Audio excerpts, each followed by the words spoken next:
Everyone, কেমন আছেন আপনারা? আজকে আপনাদের সাথে শেয়ার করব তামিল একটা ভিন্ন রকমের মুভির কাহিনী। দেশের সবচাইতে বড় গ্যাংস্টার তার বউয়ের কথায় পুলিশের কাছে গিয়ে আত্মসমর্পণ করে। 18 বছর পরে যখন জেল থেকে বের হয়, সেই গ্যাংস্টারের ছেলেকে কেসে ফাঁসিয়ে জেলে পাঠায় অন্য একটা গ্যাং। এতে তাণ্ডব শুরু করে দেয় তার বাবা এবং আবারও সেই আগের রূপেই ফিরে আসে সে। বলছিলাম সদ্য মুক্তিপ্রাপ্ত অজিত কুমার অভিনীত গুড ব্যাড আগলি মুভিটার কথা। তো চলুন দেরি না করে চলে যাই মুভিতে। So welcome to the trending ট্রেজেন।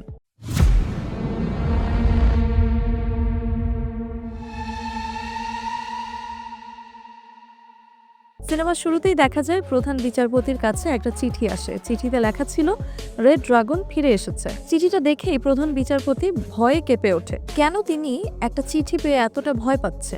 আর কেই বা এই রেড ড্রাগন? ঠিক তখনই রেড ড্রাগনের সহকারী এসে জানায় রেড ড্রাগন সারেন্ডার করতে আসছে। তারপরই পুলিশের কাছে গিয়ে সারেন্ডার করে রেড ড্রাগন। ওর নাম একে। আর একের আগের কৃতকর্মের জন্য 18 বছরের জন্য সাজা হয় এবং তাকে জেলে পাঠানো হয়। একে যখন জেলে নিয়ে যাচ্ছিল তখন আশেপাশে সবাই ভয়ে কাঁপছিল।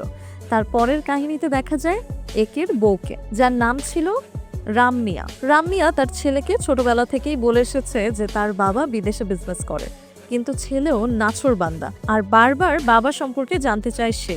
ওর নাম ভিহান। এদিকে মুম্বাই সেন্ট্রাল জেল থেকে একটা কয়েদি পালানোর প্ল্যান করছিল, আর এজন্য জেলে থাকা সকলকে টাকা দিয়ে কিনে ফেলে সে। আর ঠিক এই জন্যই রাতে রুটির মধ্যে দরজার চাবিও দিয়ে যায় একটা গার্ড। ওর এমন কর্মকাণ্ড দেখে ওর সেলমেট বলে, তুমি কিছুতেই পালাতে পারবে না, যতই চেষ্টা করো না কেন। কিন্তু কে শুনে কার কথা? তখন কয়েদিটা দরজা খুলে বের হয়। তারপর এক এক করে সকল কয়েদি দরজা খুলতে থাকে। তারপর পুলিশের একটা ড্রেস পরে বের হয়ে যায় তিনি। ঠিক তখনই এন্ট্রি নেয় একে। প্রথমে ভালো করে সবাইকে নিজের সেলে যেতে বলে, কিন্তু কেউ ওর কথা শুনছিল না। তাই সবাইকে ইচ্ছে মতো মার দিতে থাকে। অনেকক্ষণ ওদের মারামারি চলে। তারপর সবাই ভয়ে যার যার সেলে চলে যায়, আর পালানো হয়ে ওঠে না তাদের। তখন ওই কয়েদিটা সেলমেটকে বলে, সব পুলিশকেই তো আমি টাকা দিয়েছিলাম, তবে ইনি আবার কোন পুলিশ? এটা শুনে সেলমেট জানায় সে কোনো পুলিশ না, আমাদের মতোই অপরাধী। এটা শুনে অবাক হয়ে যায় ওই কয়েদিটা। তারপর ওদের কাছে আসে একে আর বলতে থাকে, কেন তুমি জেল থেকে পালাতে চাও? তখন লোকটা বলে, আমার পরিবারের জন্য। তুমি যদি জেল থেকে পালাও তাহলে কি তোমার পরিবার তোমার কর্মকাণ্ড নিয়ে গর্ববোধ করবে? অবশ্যই না। এজন্য সাজা ভোগ করে ফ্রেশ হয়ে তারপর ফিরে যাও পরিবারের কাছে। এদিকে দেখা যায় ভিয়ানের একটা প্রেমিকা হয়েছে, ওর নাম নিত্যায়া। সে বারবার ভিয়ানকে তার বাবার কথা জিজ্ঞাসা করতে থাকে, কিন্তু কিছুই বলতে পারে না ভিয়ান, কারণ সে তো সামনাসামনি কোনোদিন বাবাকে দেখেওনি। এটাতে সে অনেক মন খারাপ করে ভিডিও কল করে বাবাকে। আসলে এটা ছিল জেলারের নাম্বার। তখন জেলার ওকে কথা বলার জন্য খুব সুন্দর একটা ব্যবস্থাও করে দেয়। তারপর জিহান বলে, তোমাকে সামনাসামনি কোনোদিনই দেখিনি। আমার কয়েকদিন পরে 18 বছর পূর্ণ হতে যাচ্ছে। যদি ওই দিনও তুমি না আসো তাহলে আর কোনোদিন আমাকে ছেলে বলে পরিচয় দিও না। এগুলো শুনে অনেক চিন্তায় পড়ে যায় একে। কি করবে কিছুই বুঝে উঠতে পারছিল না। তখন জেলারকে সবকিছু খুলে বলে। জেল থেকে ছাড়া পেতে একের এখনো 3 মাসের মতো সময় লাগবে, কিন্তু জেলার অনেক চেষ্টা করে ওর মুক্তির ব্যবস্থা করে দেয়।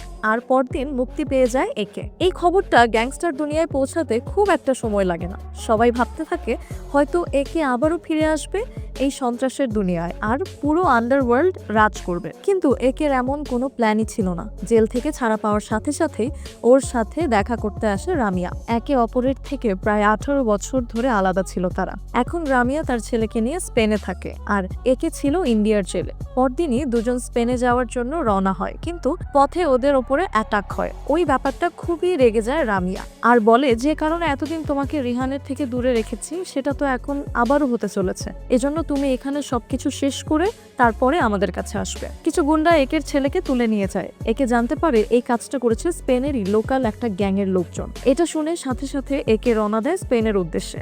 কয়েক ঘন্টার জার্নি শেষে একে পৌঁছে স্পেনে। এতক্ষণে ভিয়ানকেও খুঁজে পাওয়া গেছে। ভিয়ানকে পুলিশ ধরে নেশা গ্রহণ করা ও গাড়িতে মাদক বহন করার অপরাধে। ভিয়ান তার বাবাকে বলল, প্লিজ বাবা আমাকে বাঁচিয়ে নাও।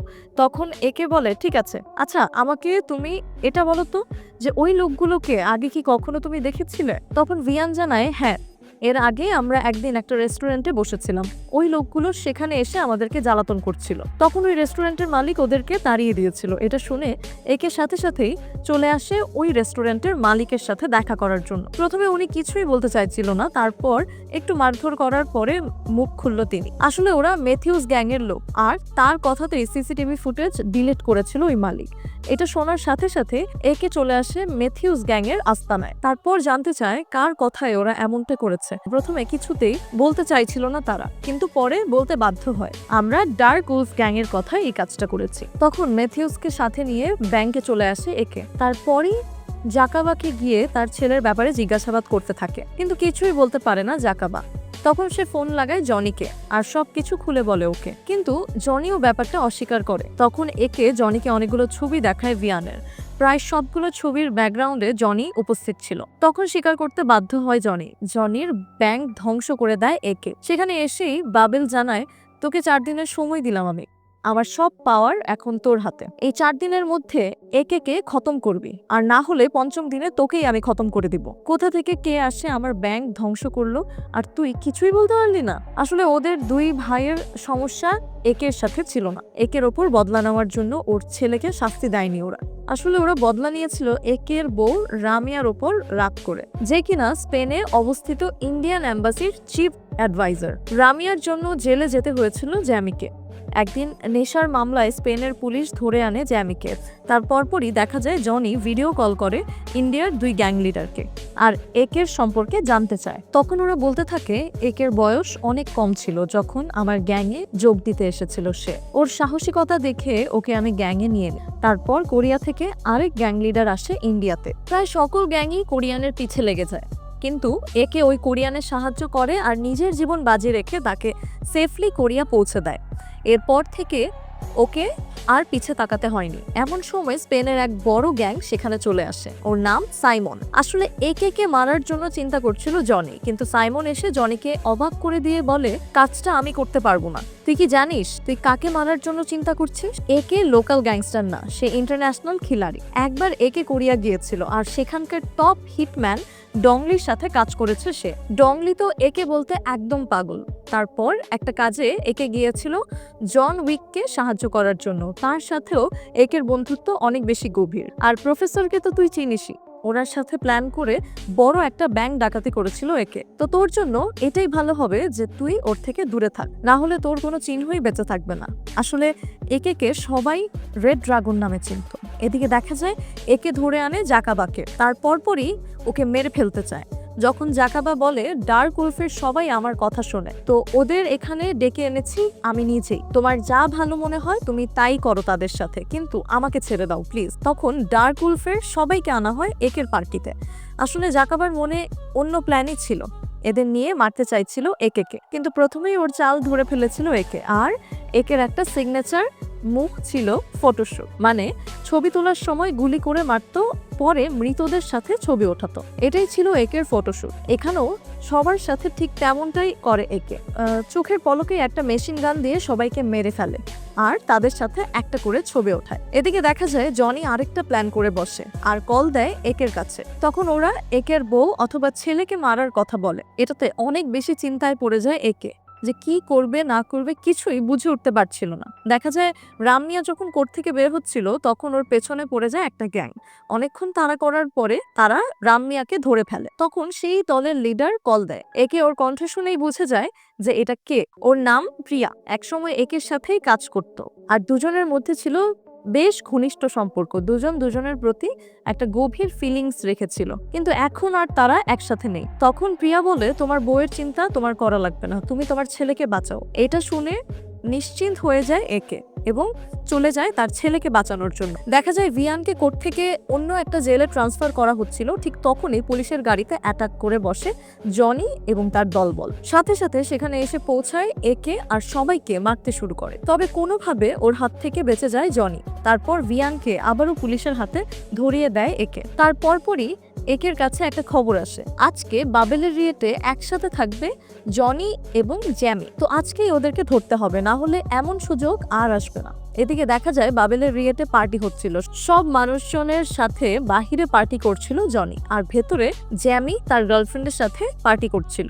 আর তখনই ঘটে একটা শকিং ঘটনা। জ্যামির সাথে যে মেয়েটি ছিল সেই মেয়েটি হচ্ছে ভিয়ানের গার্লফ্রেন্ড নিত্যায়া। আসলে নিত্যায়া ছিল জ্যামিরই গার্লফ্রেন্ড, আর ওর কথাতেই সে ফাঁসিয়েছিল ভিয়ানকে। ওরা দুজনে পার্টি করতে থাকলে হঠাৎ সেখানে চলে আসে একে। তাকে দেখেই তো বড় মাপের শক খেয়ে যায় নিত্যায়া, আর বলতে থাকে, আঙ্কেল এরা আমাকে জোর করে ধরে এনেছে আর জোর করে আমাকে দিয়ে এগুলো করাচ্ছে। কিন্তু আসল সত্যটা আসলে কি সেটা খুব ভালো করেই জানে একে। তারপরই ওদেরকে ধরে নিয়ে ডেকে আনে একে। জনি ও জ্যামি দুই যমজ ভাইকেই দেখে অবাক হয়ে যায় বিগ ড্যাডি ও ভিডিও কলে থাকা বাবেল। তখন নিত্যায়া আর জ্যামিকে ধরে নিয়ে চলে আসে একে। ভিয়ানকে নির্দোষ প্রমাণ করতে হলে এদেরকে জীবিতই প্রয়োজন। তখন এদেরকে একটা সেফ হাউসে রাখে আর এদের দেখাশোনার দায়িত্ব দিয়ে যায় ওর শালাকে। সেখানে থেকে সোজা চলে আসে বাড়িতে। ঠিক তখনই সেখানে চলে আসে রাম মিয়া, তার সাথে কিছু পুলিশ নিয়ে। আসলে সে মনে করেছিল নিত্যায়াকে ধরে এনেছে ওর ভাই, আর যদি একে দেশে থাকে তবে অনেক বড় ঝামেলা হতে পারে।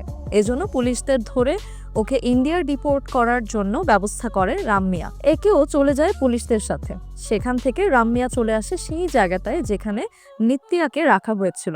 এখানে এসেই বড় মাপের একটা শক খেয়ে যায় রাম মিয়া জ্যামির কথা শুনে। তখন সে জানায়, তোমার ওই দিনের ব্যবহারের জন্য ওই একই কেসে তোমার ছেলেকেও ফাঁসিয়েছি আমি, তোমার ওপর রেভেঞ্জ নেওয়ার জন্য। আমার যে কি কষ্ট হয়েছে সেটা তোমার ছেলেরও হাড়ে হাড়ে টের পাওয়া উচিত। এসব কথা শুনে রাম মিয়ার নিজেকেই নিজের কাছে অনেক বড় দোষী মনে হচ্ছিল, কারণ এতদিন রাম মিয়া ভাবছিল যে হয়তো একের জন্যই ওর ছেলে এই অবস্থায় আছে, কিন্তু সেটা যে ওর জন্য ছিল এটা সে জানেই না। ঠিক তখনই সেখানে জনি চলে আসে এবং ওদের দুজনকেই ছাড়িয়ে নিয়ে চলে যায়। রাম মিয়াও তার ভাইয়ের গায়ে একটা করে গুলি লাগে। তখন ভাই জানায়, একে সবকিছুই জানতো কিন্তু তোমাকে কিছুই বলেনি, কারণ সে তোমাকে কোনোভাবেই কষ্ট দিতে চাইছিল না, আর তুমি ওর সাথে এমনটা করলে। এদিকে দেখা যায় এয়ারপোর্টে আনা হয় একে। সেখানে একজন অনেক চালাকির মাধ্যমে একে বের করে দেয়। সেখান থেকে একে সোজা চলে আসে রাম মিয়ার কাছে। তখন তার কাজের জন্য একের কাছে অনেক করে ক্ষমা চায় রাম মিয়া, আর রাম মিয়া বলে তার ছেলেকে বাঁচানোর জন্য। অন্যদিকে ওরা চলে যাওয়ার সময় নিত্যাকে মেরে ফেলে যে, তোমাকে আমি ভালোবাসি ঠিকই, কিন্তু রিভেঞ্জ তার থেকেও অনেক গুরুত্বপূর্ণ। তুমি বেঁচে থাকলে মুক্তি পেয়ে যাবে বিহান, এটা আমি কিছুতেই হতে দিতে পারি না, এজন্যই তোমাকে মরতে হবে। এটা বলেই নিত্যাকে মেরে সমুদ্রে ফেলে দেয় জ্যামি, কোনো প্রমাণও যাতে না থাকে। সেখান থেকে ওরা দুজনেই সোজা চলে আসে ভাঙাচোরা সেই ব্যাংকটিতে। কিছুক্ষণের মধ্যেই সেখানে একেও চলে আসে। ওদের মধ্যে শুরু হয়ে যায় সেই রকমের একটা ফাইট। চোখের পলকে ওদের দুজনকেই ধরাশায়ী করে ফেলে একে। তারপর আজব দেখতে একটা গাড়িতে উঠিয়ে নিয়ে যেতে থাকে। প্রতিমধ্যেই বাধে এক বিপত্তি। জনি আর জ্যামির সময় শেষ হওয়াতে বাবেল হাজারো লোক পাঠায় তাদেরকে মারার জন্য, কারণ তাদেরকে দেওয়া যে 4 দিনের সময় ছিল সেই সময় এখন শেষ। এজন্য এখন চুক্তি অনুযায়ী তাদেরকে মারতে হবে। অনেকগুলো গাড়ি এসে ঘিরে ফেলে এদের তিনজনকে। গাড়িগুলো থেকে অনেক লোকজন নামে। তখন তারা গুলি করতে যাবে, ঠিক তখনই একের গাড়ি থেকে অনেকগুলো মেশিন গান বের হয়। গুলি করা শুরু করে একে। পাখির মতো মরতে থাকে বাবেলের লোকেরা। কিছুক্ষণের মধ্যেই সবাইকে খতম করে দেয় একে, আর ওদের দুই ভাইকে নিয়ে কোর্টে চলে যায় একে। তাদেরকে দিয়ে সত্য সাক্ষী দেওয়ায়, সাক্ষ্য প্রমাণ পাওয়ায় বিচারক তাদেরকে সাজা দেয়, আর ছাড়া পেয়ে যায় ভিহান। পরদিন ভিহানের জন্মদিনে বাবাকে পাওয়াতে এতদিন পরে ওদের পরিবারের পূর্ণতা পেল। সবাই অনেক বেশি খুশি। এদিকে জনি আর জ্যামিকে কোর্ট থেকে জেলে নিয়ে যাওয়া হচ্ছিল। রাস্তার মধ্যে ওদের কিছু শুভাকাঙ্ক্ষী বাঁচায় তাদেরকে। ঠিক তখনই সেখানে এন্ট্রি নেয় রেড ড্রাগন তার গাড়ি দিয়ে। তখন সে বলে, তোদেরকে পুলিশের হাতে দিয়েছিলাম ছেলেকে বাঁচানোর জন্য, এখন হবে একের রিভেন। এটা বলেই তাদের ওপর গুলি চালাতে থাকে একে, আর এর মাধ্যমেই শেষ হয়েও যায় এই সিনেমা। তো বন্ধুরা, কেমন লাগলো আজকের এই এক্সপ্লেনটি জানাতে কিন্তু ভুলবে না কমেন্ট সেকশনে। আর যদি এখনো চ্যানেলটি সাবস্ক্রাইব না করে থাকো, এখনই সাবস্ক্রাইব করো এবং পাশে থাকা বেল আইকনটিও ক্লিক করে দাও, যাতে আমাদের পরবর্তী ভিডিও আসার পর তোমার কাছে ইনস্ট্যান্ট নোটিফিকেশন চলে যায়। দেখা হচ্ছে নতুন কোনো ভিডিওতে ট্রেন্ডিং ট্রোজেনে।